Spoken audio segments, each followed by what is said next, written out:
سندرغاړي ښاپیري نغمې هم تازه د شاپور زدران په اړه باندې خبرې کړې دي. په ژړغوني انداز یې د هغه په اړه باندې ویلي دي چې شاپور جان الله تعالی دې را روغ کړه. درنو دوستانو، لکه څرنګه چې تاسو ته معلومه ده چې د افغانستان پخوانی تیز توپ اچونکی شاپور زدران له تیرو 2 میاشتو راهیسې په هندوستان کې په یو هاسپټل کې بستر دی او له دې څو ورځو راهیسې یې په سوشل میډیا باندې ډېر خواشینونکي خبرونه خپاره کېدل چې له ګڼ شمېر افغانانو سره ډېر زیات فکر پیدا شو او ډېر پرې خفه شول. ځینې افغانان هندوستان ته ورغلل، هاسپټل کې له نږدې د هغه پوښتنه وکړه. ډېری له هغه سره ټلیفوني تماس ونیول، له هغه پوښتنه یې وکړه او هغه ته یې د هر قسمه مرستې ټټر وټکاوه. همداسې زموږ د هیواد تکړه او په وطن مینه سندرغاړي ښاپیري نغمې هم تازه ویلي دي چې الله تعالی دې شاپور زدران روغ کړي او له کله نه چې د شاپور په اړه باندې خبره شوې یم چې دی ډېر سخت ناروغ ده، نو ډېر زیات خفه یم. ښاپیري نغمې وویل چې زه به ډېر ژر له شاپور زدران سره اړیکې ونیسم او هغه ته به د هر قسم مرستې ډاډ ورکړم. قدرمن دوستانو، نن د شاپور زدران په اړه باندې 2 ویډیوګانې خپرې شوې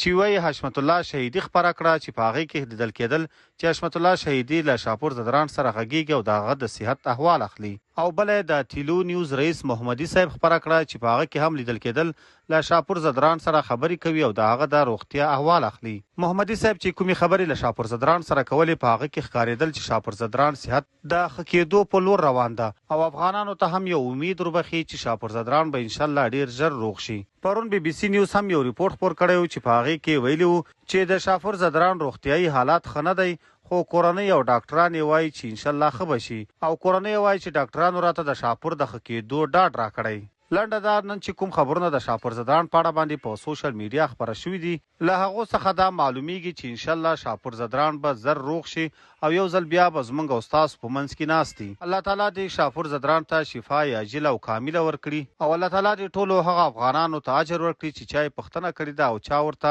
هر قسمه ټټر ټکولی چې موږ د سره مرسته کوو.